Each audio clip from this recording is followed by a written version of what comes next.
Good morning, guys. Today is Saturday, so ayan, may may part-time job. Um, ayan, doon tayo nang galing sa malayo na yun.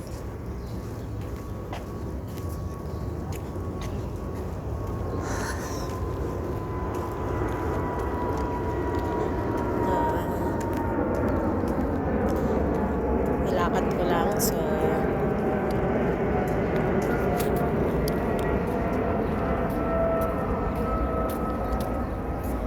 titignan natin kung ilang minutes.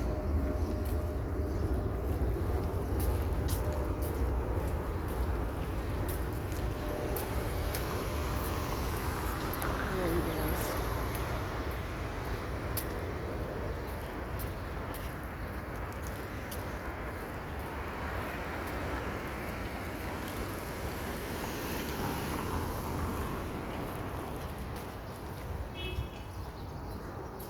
Oh, ang daming bunga ng ano nila, oh, lemon.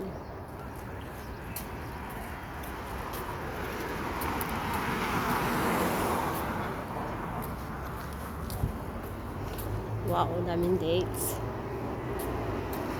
Malalaki. Masarap yan pag mahinog siya.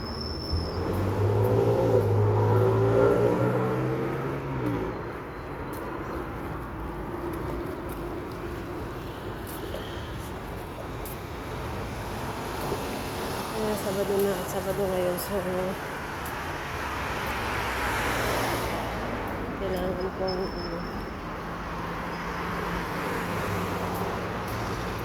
kailangan kong mag-part-time.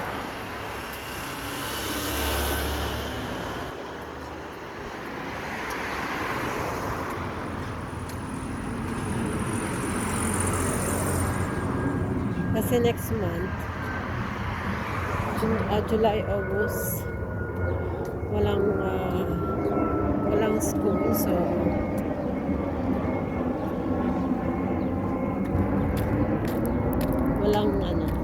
wala tayong kita from school. Meron man, pero ano lang, hindi siya yung kung may pasok ka. Kasi kumbaga hindi naman yung mga dati ng mga dati na doon, yung mga kumbaga mga taon na ganun, may sahod sila mga kalahati. Pero yung mga baguhan, pag may pasok, may sahod, parang kaya kailangan talagang ngayon maghanap ng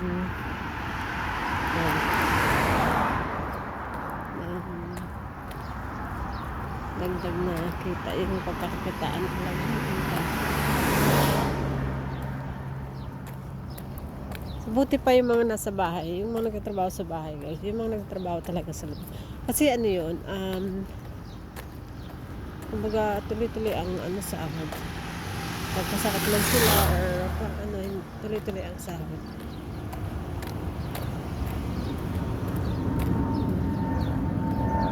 Walang summer break.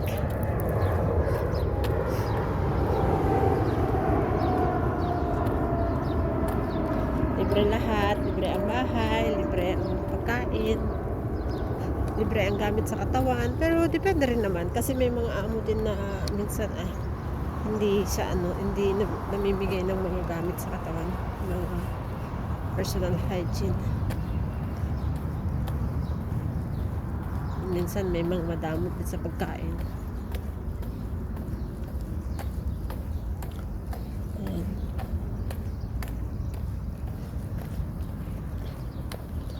Ay kumbaga swertihan lang din.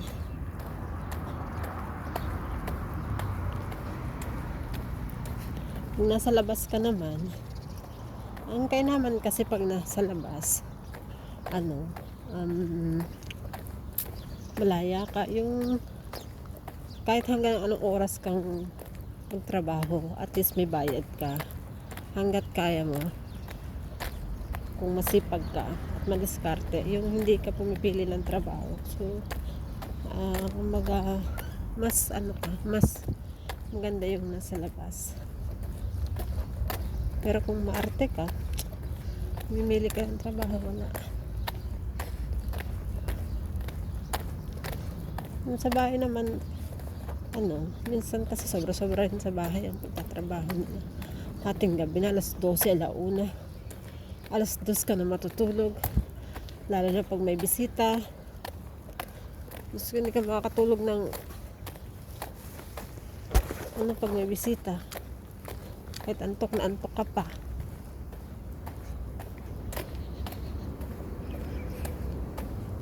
Kaya kumaga, parehas lang. Apa sa labas man, apa sa loob ng bahay, nagtatrabaho. I mean, stay in or stay out.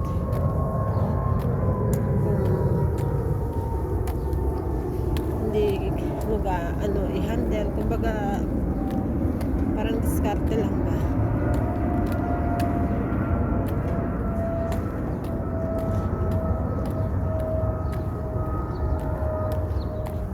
Lang kasi guys, ang tawag dito,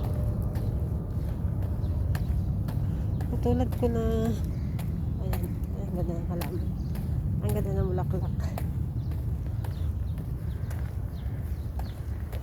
ayan, yung katulad ko na na ako lang inaasahan. Gusto ko kailangan talaga kumayod marino.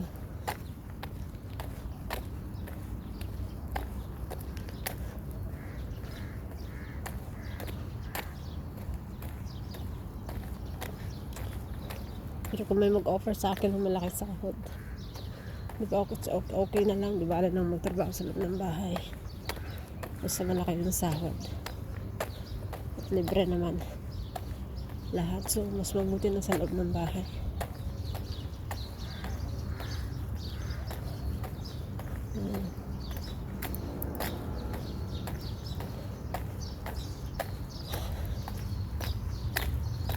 Pero kung ang kasi minsan kasi ngayon kadalasan na ngayon kadalasan na yung mga amo hindi na nagbibigay ng iba na nagbibigay ng off. Kaya minsan nakakaan din trabaho sa loob ng bahay kasi walang off. Kasi tutulog ka na nga lang, tatawagin ka pa.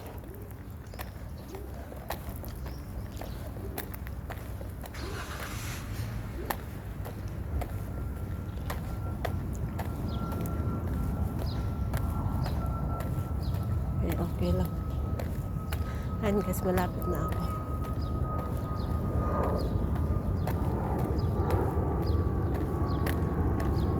Ang init. Mag-ano na ng oras na. 7, mga 8 o'clock na. So meaning to say 1 hour. 1 hour ako naglakad. Minsan karating ako doon sa aking destination.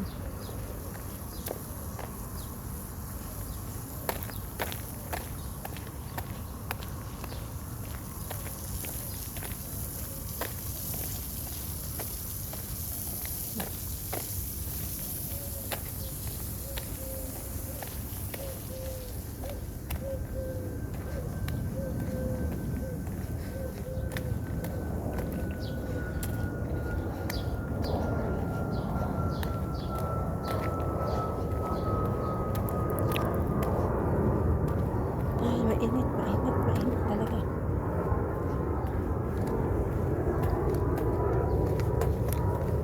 Kaya ako napaaga ngayon kasi 5 hours lang ako dito, tapos sa kabila mamaya hanggang 5 hours. 4 to 5 hours.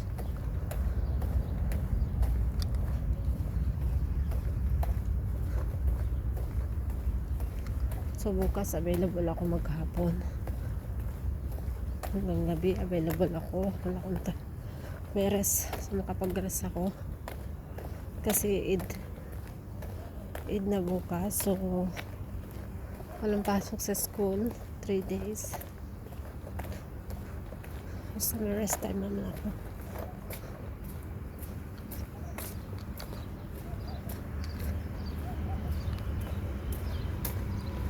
At least makapag-rest ako.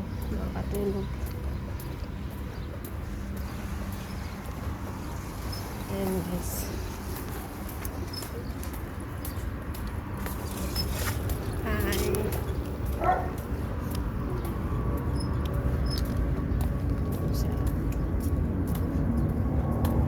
Ewan ko ito baka sasakay.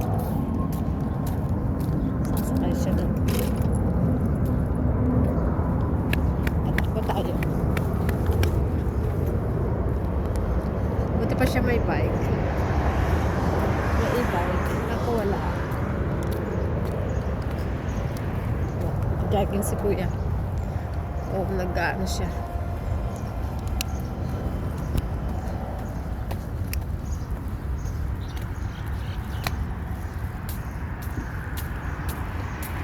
Ayan si kuya. Ano yung taxi driver.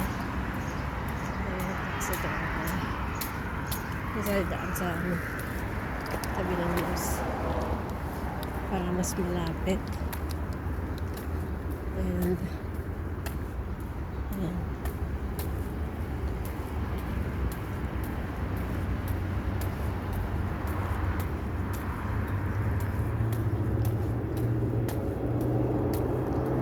Ang init talaga. Lalo siguro ito pag September, July, August. O next month, July, August, September. Sobra init.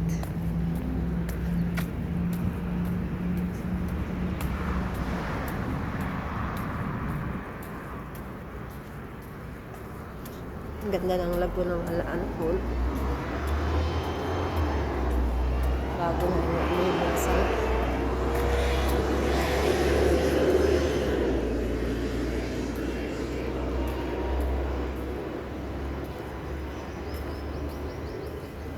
Inshallah, makabili rin ako ng e-bike.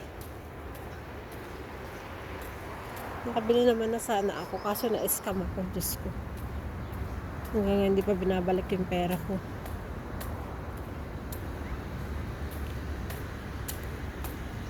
Puro na lang pangako.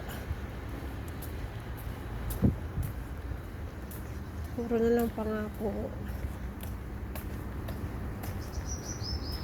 Parang wala nang pag-asa mabayaran ng pera ko na yan. Kaya minsan ang hirap talaga yung ano, yung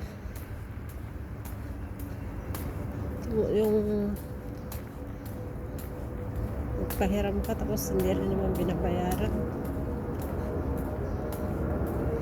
Magpapakahirap ka magtrabaho tapos naipon mo tapos buka sa tipid na tipid ka na nga. Tapos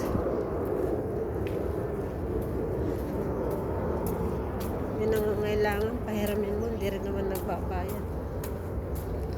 Napakasakit sa kalooban talaga.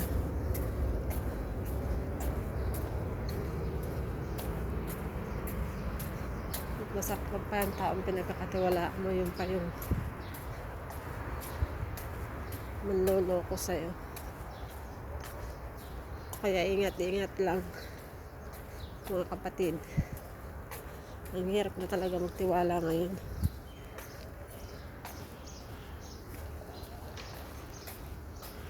Ayan na guys, ito ba tayo? Ngayon kailangan natin tapusin agad yung trabaho natin dito kasi may ano tayo, kailangan din lumipat sa kabila mga 1 o'clock.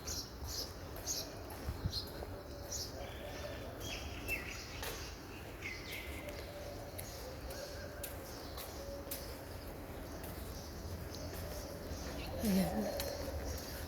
Yun lang guys. Thank you for watching.